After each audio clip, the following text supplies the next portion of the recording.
and we're going to dive into Google AdWords. Again, 10 minutes is really nowhere near close to doing this justice, but I told John to try to keep it close to that. 10 minutes and then a little time for Yeah, but 10 minutes and then 5 minutes for questions. Okay, so how many people here are using or have used Google AdWords in the past? Okay, decent amount.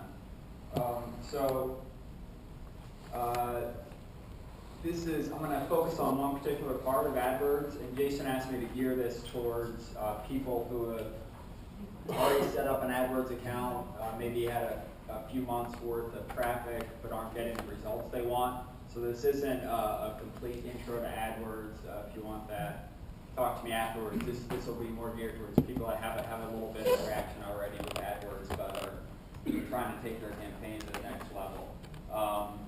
And I'm going to focus in on something called negative matching, which in my point of view, there are tons of ways you can optimize an AdWords campaign, but in my experience, it's the most overlooked feature within AdWords, and so I thought that would be a good thing to talk about here. So imagine you are a math tutor in Arlington, Virginia. You just launched a business.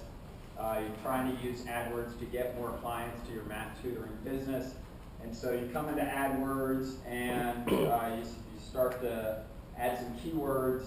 You're going to type in things like math tutor. I want to appear if somebody types in math tutor. You're probably not going to notice this little link down here that says advanced option match types, and that's fine. I'm not going to talk much about match types tonight. What you do need to realize, if you just buy a keyword phrase like that, by default, Google's going to put you in what it calls broad match, which means your ads are not just going to appear if somebody types in math tutor. They'll also appear, or can appear, if somebody types in something like best tutor for math in Arlington, Virginia. Math tutors for high school students, mathematics tutor, and maybe even something like DC math instructor. So Google calls this, they're going to show you on relevant variations, synonyms, plurals, and other variations of whatever keyword you selected. And so I'm the math tutor, I might be looking at this saying, oh, this is great, this broad match thing is great. All these keywords I never would have thought of in advance that are really relevant for my business. I'm going to have my ads appearing on that. Even DC math instructor, I wouldn't mind a teaching gig. That's a great thing. The problem is they're also going to show you on keywords that are a really bad fit for your business. So they say relevant variations, but they have a very loose definition of relevant, and Google at the end of the day needs to make money. So they're going to try to show your ads on as many variations that they think will get clicks. So you might start appearing on things like free math tutor. Well, you don't want to offer anything for free. You might appear on math tutor jobs in Washington, D.C. You're not hiring, you're just looking for clients. And you might appear on something really dangerous like online math help, which really only people who are looking for some kind of online tutorial are typing in, and you don't offer a product, you just want face-to-face gigs. So you've got this good side of broad match, or getting all these relevant variations, and you have this really dangerous side of broad match. And the question is, how can you keep the good and get rid of the bad?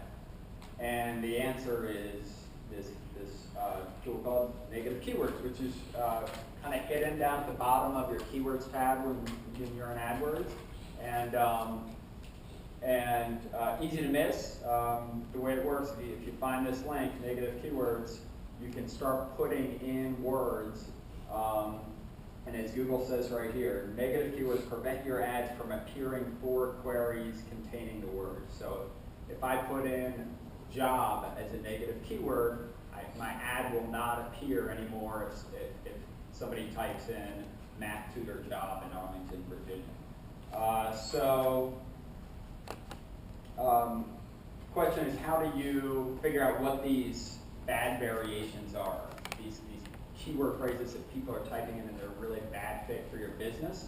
And to do this, there's another easily overlooked feature within AdWords called the search terms report. that allows you to find this out. So by default, if you're in AdWords, you're looking at your reports, Google's only showing you data for the keywords that you selected. So if I added math tutor as a keyword, they're going to show me clicks and costs and other data on that keyword, but they're not going to show me by default or kind of in their standard reporting what the actual search terms are that people are typing in. To get that, I have to go to this report, which is under the See Search Terms link, and if I find that, then I can see, all right, here are the actual search terms that people typed in that are driving traffic to my site. So pretend I've gone in, I've run that report, I've exported it into a spreadsheet, and here are some of the things I'm seeing in my spreadsheet. So math tutorial, I got 121 clicks, spent almost 400 bucks, and I only got 2 conversions. Let's say my conversion is somebody fills out my contact us form, and I'm willing to pay 20 bucks for somebody to fill out my contact us form. Here I'm paying $187. Less than 2% of those people that are coming from that search term are converting. The DC math tutor jobs, slightly better, but still really expensive given my target cost per conversion. So those are really bad search terms, and I can see that when I run this search terms report. The ones at the bottom are great, converting at almost 25%, really low cost per conversion. So I use this report to figure out what keywords to start adding to that negative list. And the tricky part here is you don't want to just take the full search term. I don't want to just take math tutorial or DC math tutor jobs and dump that into my negative keyword list, because if I do that, it's going to be too narrow. Google's only going to stop showing me if somebody types in DC math tutor jobs or DC math tutor jobs and something else. Only if that phrase is present in the search are they going to stop showing my ad. But if I don't want DC math tutor jobs, I probably don't want Arlington math tutor jobs, but Bethesda math tutor jobs. So if I narrow it down to kind of what I call a poisonous element of that phrase, then I can greatly expand my negative reach and start blocking out large numbers of keywords. So the bad parts of these keywords are tutorial. That's the part that's very dangerous, and there are going to be lots of other variations of that. Jobs is a really dangerous word. There will be lots of variations of that. So I'm picking out kind of the core element. Not always a single word, might be a couple words, but it's almost always more narrow than the search term you're seeing. So I do that, I go add that to my negative list, and as you're going through it, you're brainstorming. So if jobs is bad, job is bad, maybe intern is bad, people looking for internships, I'm not hiring interns. So you can kind of extrapolate to a lot of other variations and really build out your negative list. And this is something that, we'll run campaigns within a couple months of data. We'll have a negative list that's up to 400, 500 keywords. And just keep going back and build this list out. And there's so few people doing this, especially at the small business level. They're getting tons of these bad searches that they're paying for clicks on, that if you can really focus on this, it's a great way to gain competitive advantage and really just start paying for clicks that have potential to convert. So a couple of questions you might have. What if you're not doing conversion tracking? What if you don't have that in place? If you have Google Analytics in place and you have your AdWords and analytics campaigns integrated, you can go into analytics, and I can't remember the name of the report, but there is a report in there that'll show you that kind of data at the actually searched term level. And you might not have conversions in analytics either, but you'll at least have things like bounce rate or pages visited per session or time on site, and you'd be able to get a sense of, is this good quality traffic or not? If you don't have Google Analytics or you can't find that report, just pull the search term report and kind of scan through it and focus on the ones that are driving lots of volume. If you see searches like math tutor jobs are getting tons of clicks, just ask yourself, do I think people typing that phrase in are a good fit for my business? And use common sense, and you'll be able to start adding negative keywords there. If you run the search terms report and you get no data, if your campaign's brand new, what I like to do is rely on Google suggestions. So let's say you already have your ad group created. Go in, pretend you're going to add more keywords, and Google starts suggesting other keywords over here on the right. And those are the keywords Google thinks are relevant based on the keywords you've already started to buy. And that's a great place to find additional negative keywords.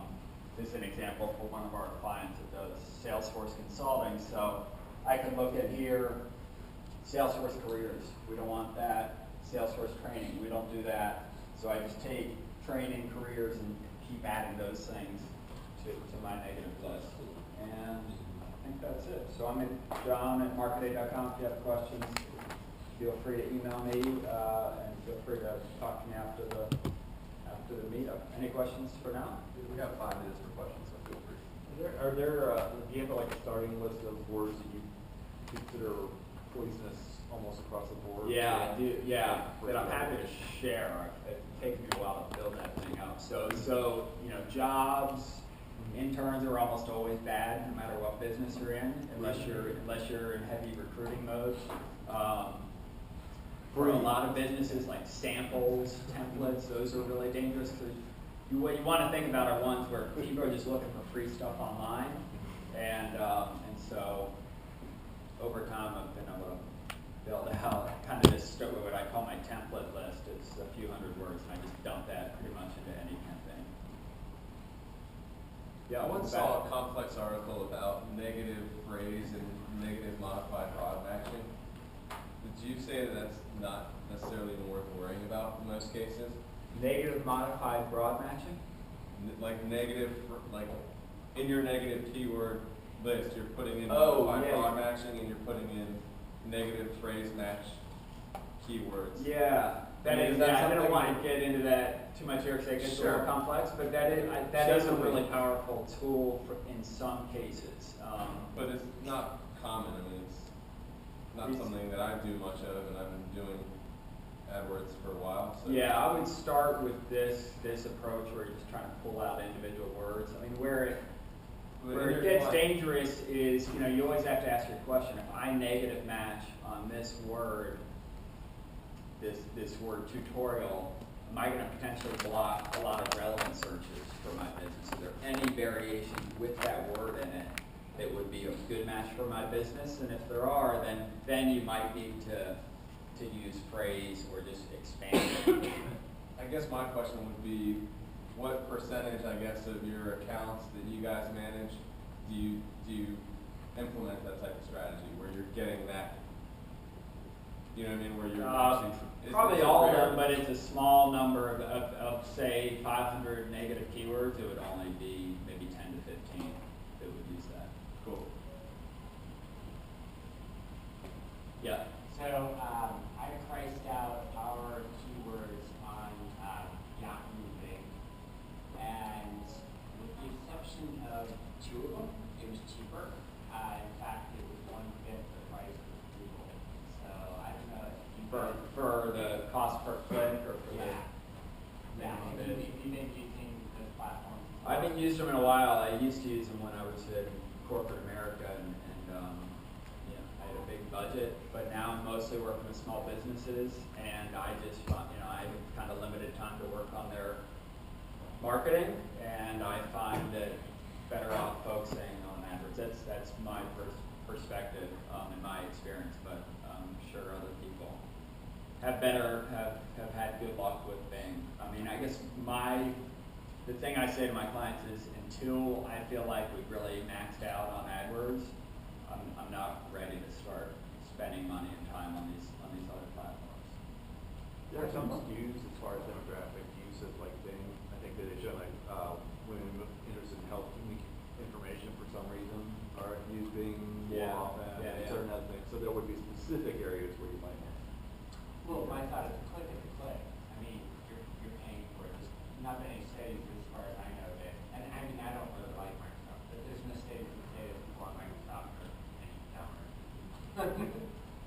I guess from my point of view, it's just there's more volume coming from Google, and your time is valuable. So Yeah, but you put the same amount of time into it, it just isn't worth it if you get half a click that you get from Google.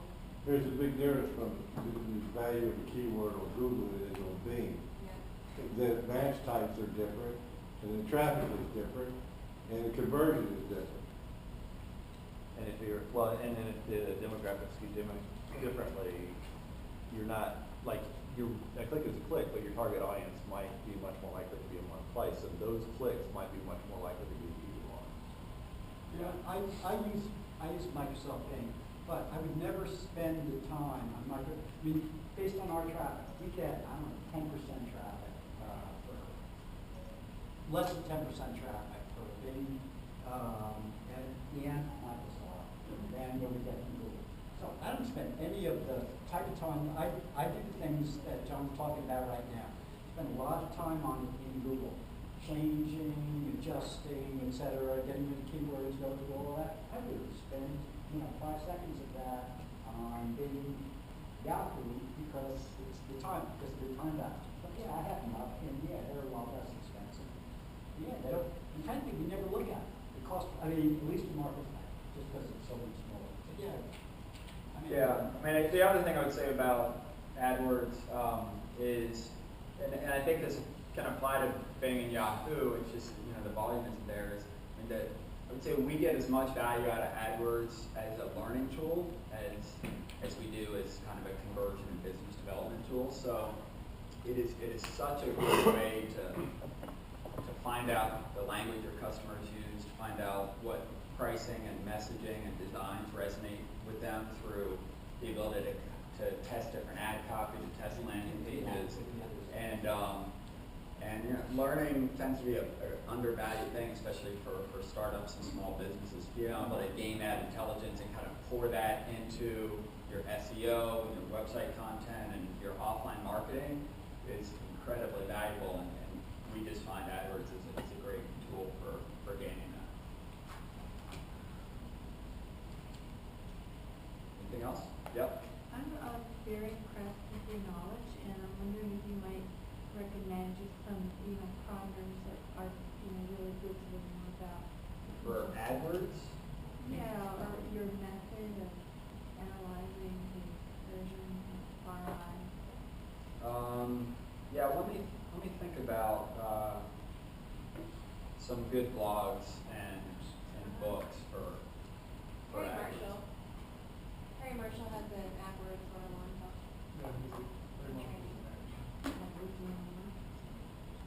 You can Google him, it'll come up in that. Marshall.com. I like the Brad Geddes books too, but it's advanced. What's the name again? Brad Geddes, Geddes. Yeah, I tend to use search engine land for both SEO and for AdWords. Tips on kind of the latest techniques, but I would say if you're new, I think you're better off going with books and kind of larger primers rather than blogs, because it's more important to get the fundamentals rather than learn about the latest features and tools. What do you use for keyword research? AdWords tool for the Google tool. But I also, besides kind of the tool, I find that getting actual data from having run a campaign is much more accurate and actionable. Yep. In the last couple of years, I started going back and comparing some things from like a year and a year ago. I don't know how often I found really dramatic differences. I'm running some campaigns with Broad Match and Exact Match, a lot of overlap on the words, but I found astonishing changes in how Google is categorizing phrases from packages of words, et cetera. Have you looked at that or considered it or even thought about it? It sort of blew me away. Categorizing phrases? I think what I would find in Broad Match specifically are things that I was seeing under one term a year ago being thrown into other terms this year and vice versa. Have you Yeah. looked at that recently? Well, I mean, It just sort of blew me away. It was, I have read this, and I have experienced it as well, where it's, they will often assign or match a keyword phrase to a term that you bought that's actually much less closely aligned with that term than you would think. And my understanding is they're trying to match it to the keyword in your list that has the highest score. I think it's for revenue reasons, but I don't quite understand why they do it that way. But it's more closely. it's frustrating. I just, it really surprised, there were a couple of things I've looked at recently that really surprised me. I don't know that. That one really surprised me. I don't know how many people have done this recently, but I started, the categorization against broad match changed really dramatically on some campaigns I've run, where I really haven't made many changes at all. Okay. But, Yeah, I don't and the know. other thing I haven't used much of, but looks pretty powerful, is something called, I think it's called modified broad match, just sort of in between phrase match and broad match, and allows you to kind of get these benefits of broad match without some of the downsides of being super wide in terms of the potential keywords you would appear on.